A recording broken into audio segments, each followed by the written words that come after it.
नमस्ते दोस्तों, मैं हूं आपकी दोस्त रुचि और आज आपके लिए लेकर आई हूं बहुत ही सुंदर कहानी। शीर्षक है सन्नाटा और लेखिका है मालती जोशी जी। तो चलिए दोस्तों, आनंद लेते हैं इस कहानी का। दर्पण के सामने देर तक बैठने के बाद भी उसका मन नहीं भरा। मेकअप की हल्की सी परत एक जादू सा कर गई थी। वो अपने ही प्रतिबिंब पर मुग्ध हुई जा रही थी। कौन कहेगा कि वो 50 की हो गई है। कुछ भी तो नहीं बदला है। उम्र के साथ चेहरा थोड़ा सा भर गया है। बालों में इक्का दुक्का रुपहले तार झलमला रहे हैं बस। पर इन बातों ने तो उसके सौंदर्य को गरिमा प्रदान की है। अब तो सारा दिन ही जैसे भागम भाग में बीतता है।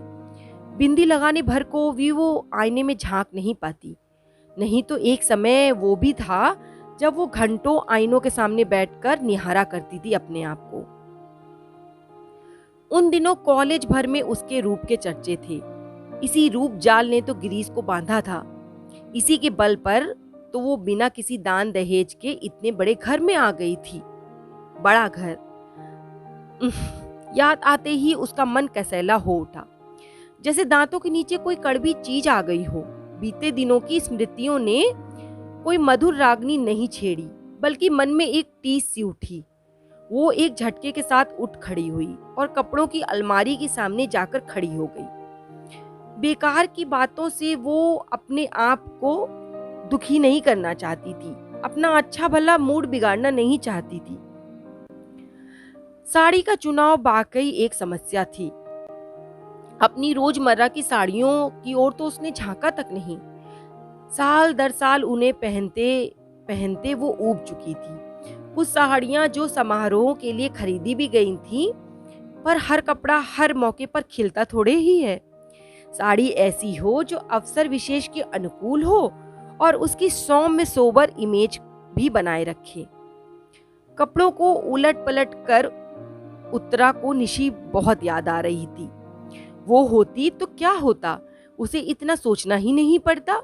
वो तो पता नहीं कब से अच्छी सी साड़ी, मैचिंग चूड़ियां, पर्स, चप्पलें सब कुछ निकाल कर रख चुकी होती। उसके रहते मजाल थी कि मम्मी उल्टा सीधा पहनकर या बेतरतीबी से बाल लपेटकर बाहर चली जाएं। कपड़े ही नहीं, उसका तो घर की हर समस्या पर अधिकार था।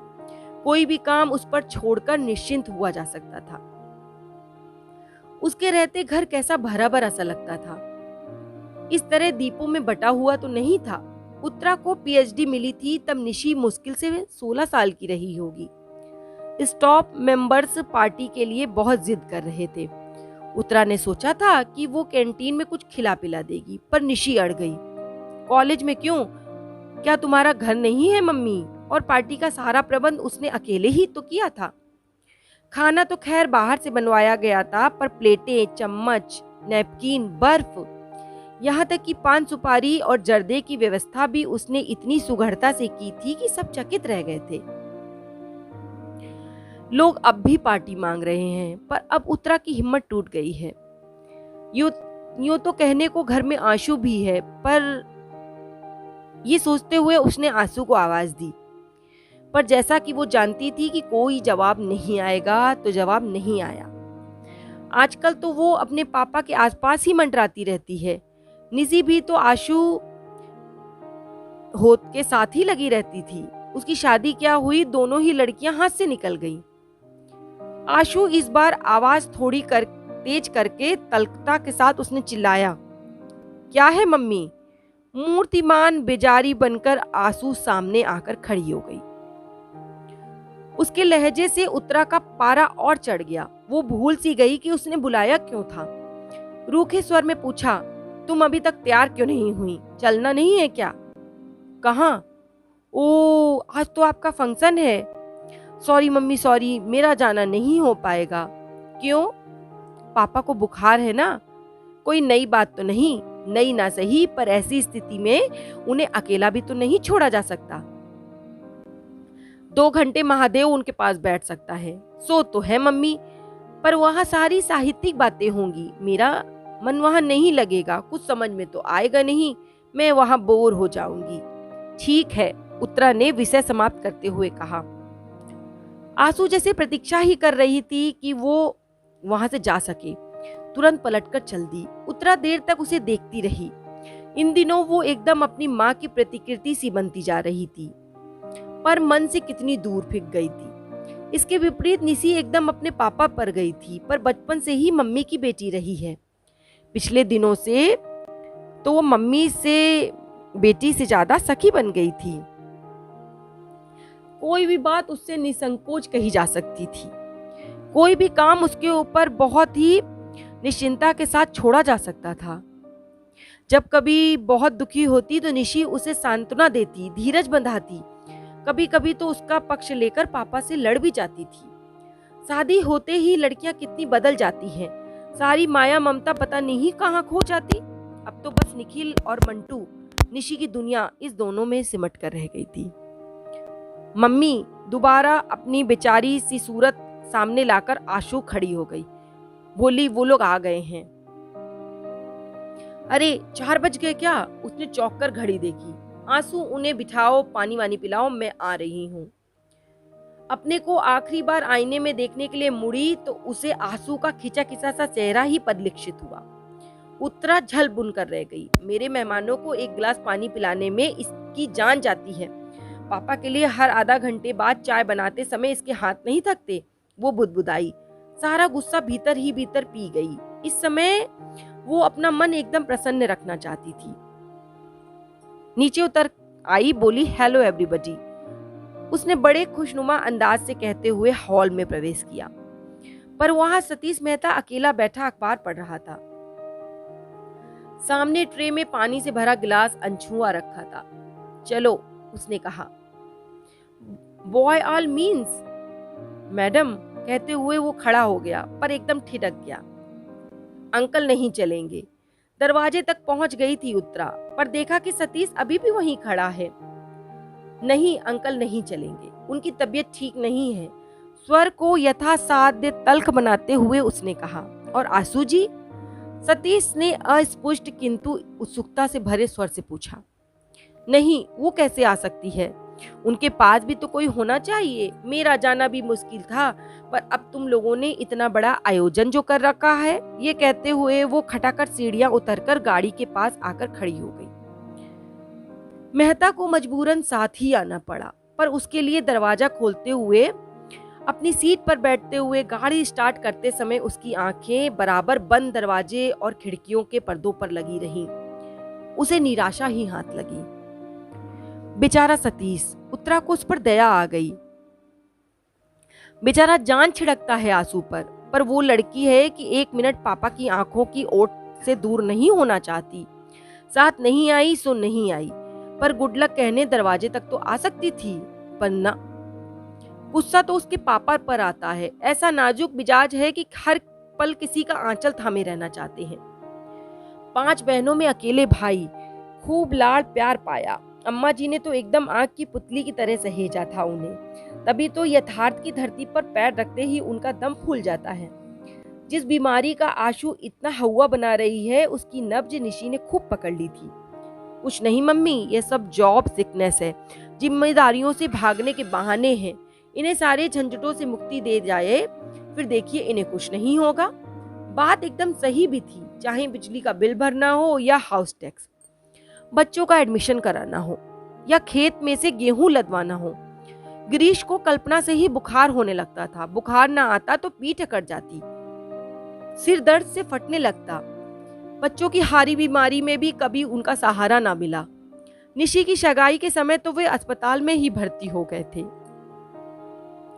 बच्चों की दादी जब तक रही, बेटे की बीमारी में घर सिर पर उठा लेती थी। उनकी इस हाय तौबा से मूल प्रश्न जाने कहाँ खो जाता था। बार बार कोसती, अकेला आदमी बेचारा कहाँ तक बोझा ढोता फिरेगा। एक लड़का ही हो जाता अगर तो। ये बात तो वो कुछ इस अंदाज से कहती कि मानो बेटा होता तो सीधा झूले से उतरकर बाप का हाथ बटाने पहुंच जाता। अम्मा जी की मृत्यु के बाद तो गिरीश एकदम निराश्रित हो गए। पहले तो उन्होंने उत्तरा का सहारा लेना चाहा, पर वैसी संवेदनशीलता सेवा वो कैसे कर सकती थी, कब करती? आखिर बच्चे भी तो उसे ही पालने थे। नौकरी भी अब उसके लिए शौकिया नहीं रह गई थी, वो जीवन की अनिवार्य आवश्यकता बन गई थी। बड़ा घर मात्र एक छलावा था, सारे सब्ज बाग, दूर के ढोल। वकालत की एक तख्ती जरूर टंगी थी कमरे के दरवाजे पर, ताकि कोई ये ना कह सके कि निठल्ले हैं, बीबी की कमाई खाते हैं। शेष तो बस उत्तरा ही जानती है या उनका ईश्वर। पत्नी से निराश होकर तब उन्होंने आशु का दामन थाल लिया। उन्हें इस बात का एहसास नहीं कि इस तरीके से वो लड़की का जीवन तबाह कर रहे हैं। पता नहीं कैसे उसके मन में ये भय बैठ गया है कि उसकी शादी होते ही पापा एकदम अकेले हो जाएंगे। अकेलापन क्या इतना भयानक होता है? आखिर उत्तरा भी तो अकेली ही जी रही है। वो तो बरसों से भीड़ में इस अकेलेपन को झेल रही है, उसने तो कभी शिकायत नहीं की। तभी एक आवाज हुई, मैडम। वो जैसे हड़बड़ाकर तंद्रा से जागी। गाड़ी मछली की तरह फिसलती हुई कब कॉलेज पहुंच गई थी उसे पता ही नहीं चला था।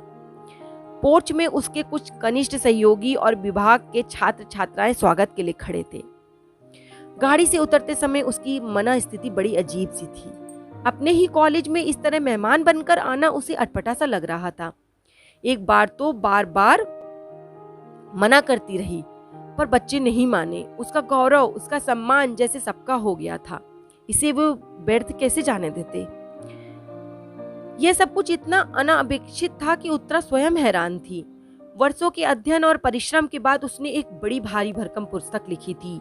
शीर्षक था भारतीय नारी की सामाजिक चेतना, उदय और विकास। बड़ी मुश्किल से तो प्रकाशक जुटा पाई।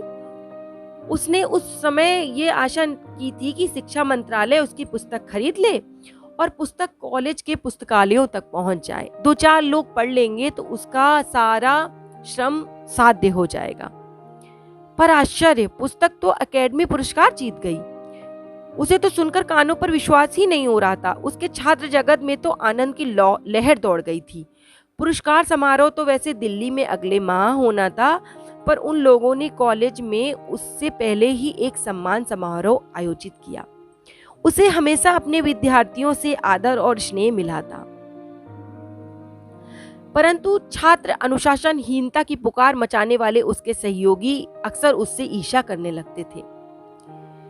फैकल्टी का वो छोटा सा हॉल बड़े कलात्मक ढंग से सजाया गया था।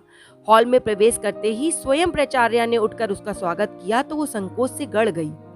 उसे पहले तो फूल मालाओं से लाद दिया गया, फिर भाषणों का दौर प्रारंभ हुआ। छात्र तो उसकी इस उपलब्धि से गदगद थे, पर कुछ सहकर्मियों ने भी जब उसकी प्रशंसा के पुल बांध दिए तो वो बहुत खुश हुई। प्राचार्य महोदय ने भी 2 शब्द बोले। उत्तरा के कारण उनका ये कस्बाई कॉलेज देश के नक्शे में आ गया था। मुख्य अतिथि थे जिलाधीश महोदय। उन्हें सम्मान का प्रतीक सरस्वती जी की मूर्ति भेंट करते हुए उन्हें भी औपचारिकतावश स्तुति में 2 शब्द कहने पड़े। वो सुनती रही, सोचती रही, काश आंसू यहाँ होती या उसके पापा होते, वे लोग भी जरा देख लेते कि घर के बाहर उसे कितनी इज्जत मिलती है और कितना प्यार मिलता है। पर वे यहाँ आते ही क्यों? पत्नी की गौरव गाथा निष्प्रह भाव से सुनने में उनका सामर्थ्य कहाँ है? तभी तो बुखार आ गया। उस दिन जब कुछ लोग यह सुसंवाद लेकर पहुंचे थे, तब भी वह सहज भाव से उसे झेल नहीं पाए थे। कैसी रोनी सी आवाज में बोले थे, भाई हमने तो पूरी स्वतंत्रता दे रखी है, जितना समय मिलता है अपने विषय को दो, घर बार की चिंता छोड़ दो, हम संभाल लेंगे। अपन कोई बड़े विद्वान तो है नहीं, बस इतना ही योगदान दे सकते हैं। उनके हर शब्द से झांकते हीनता बोध ने उसे उतना ही नहीं कचोटा जितना उनके झूठ ने। मन हुआ सबके सामने उन्हें बेनकाब कर दे, बता दे कि वो कितना घर द्वार देखते हैं, पर चुप बनी रही। कभी कभी सुखी गृहस्थी का नाटक भी कितना जरूरी हो जाता है। इस समय भी वो प्रसंग याद आते ही उसका मन फुफकार उठा।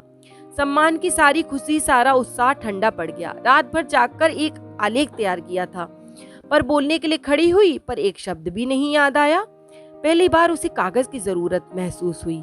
सुनने वालों ने समझा भाव विह्वल हो जाने से वाणी अवरुद्ध हो गई है, नहीं तो वो साक्षात सरस्वती है।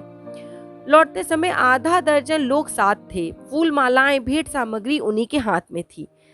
दरवाजा वैसा का ही वैसा बंद था। चलते समय ना तो किसी ने विदा किया था ना वहाँ अब कोई स्वागत के लिए खड़ा था। अब चलेंगे मैडम। किसी ने कहा तो लगा मन पर हथौड़े की चोट पड़ी है। इतने बड़े हंगामे के बाद ये लोग उसे एकदम अकेला करके चले जाएंगे। कल्पना से ही वो सिहर उठी। ऐसे कले कैसे चले जाओगे? उसने कहा, एक एक कॉफी तो हो जाए। फिर उसने दरवाजे की घंटी इतनी जोर से दबा दी, इतनी जोर से कि उसकी आवाज से सन्नाटे की धज्जियां उड़ गईं। तो दोस्तों, आपको कैसी लगी आज की कहानी? अगर पसंद आई हो तो आगे शेयर कीजिएगा और ऐसी ही कहानियों का आनंद लेने के लिए मेरे चैनल को सब्सक्राइब कीजिएगा। धन्यवाद।